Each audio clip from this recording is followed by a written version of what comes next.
ऐसे ही उनका समय बीत रहा था। एक दिन जब रघु गाजर बेचने के लिए गया हुआ था तो पीछे से उसके खेत के पास से एक चरवाहा अपनी गायें लेकर जा रहा था। उसकी गायों ने गाजर को देखा तो रघु के खेत की तरफ दौड़ी। उन्होंने रघु के खेत से गाजर खाना शुरू कर दी।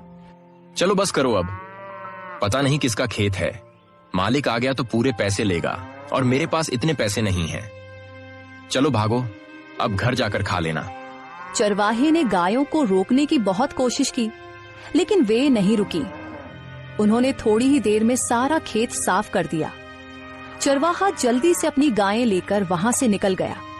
किसी की भी नजर उस पर नहीं पड़ी। रघु की कमाई का एकमात्र जरिया यही गाजरों का खेत था।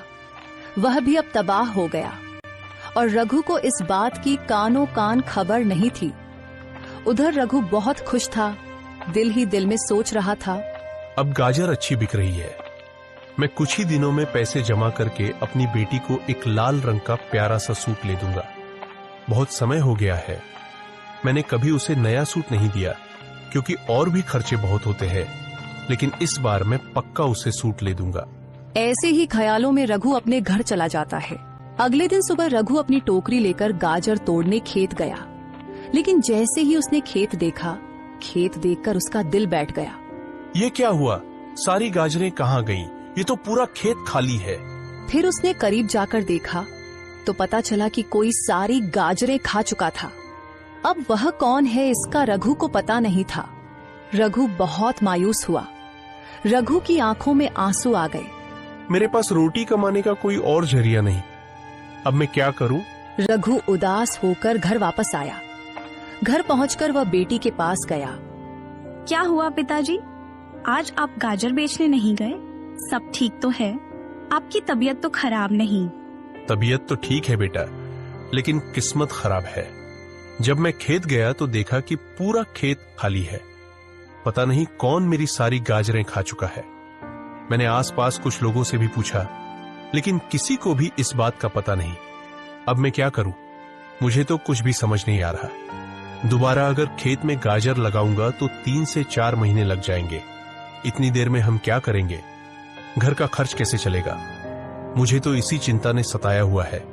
पिताजी, आप इतनी चिंता मत करें।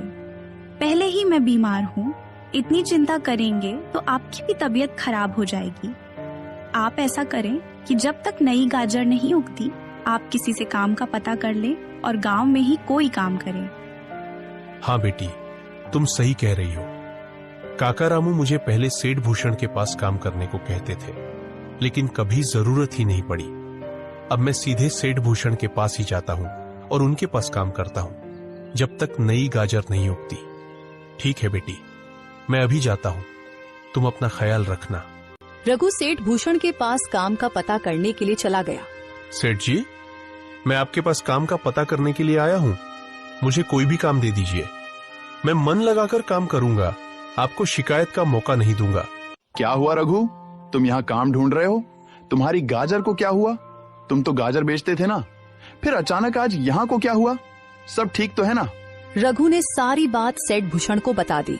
हाँ रघु, किस्मत तो तुम्हारी वाकई बहुत खराब है। अभी 2 दिन पहले ही मुझे एक नौकर की जरूरत थी, जो कि कल ही आया है। अब मुझे किसी और आदमी की जरूरत नहीं है, लेकिन हाँ, अगर मुझे जरूरत होगी तो मैं तुम्हें जरूर बताऊंगा। सेठ जी, मैं बहुत उम्मीद लेकर आपके पास आया हूँ। मुझे कोई भी छोटा सा काम दे दीजिए, दिहाड़ी भी बेझिझक कम दीजिएगा, मैं उफ तक नहीं करूंगा। अरे रघु, अभी काम नहीं है, बोला तो है तुम्हें, जाओ, जब काम होगा तो मैं तुम्हें बता दूंगा। रघु को सेठ भूषण ने कोई भी काम नहीं दिया।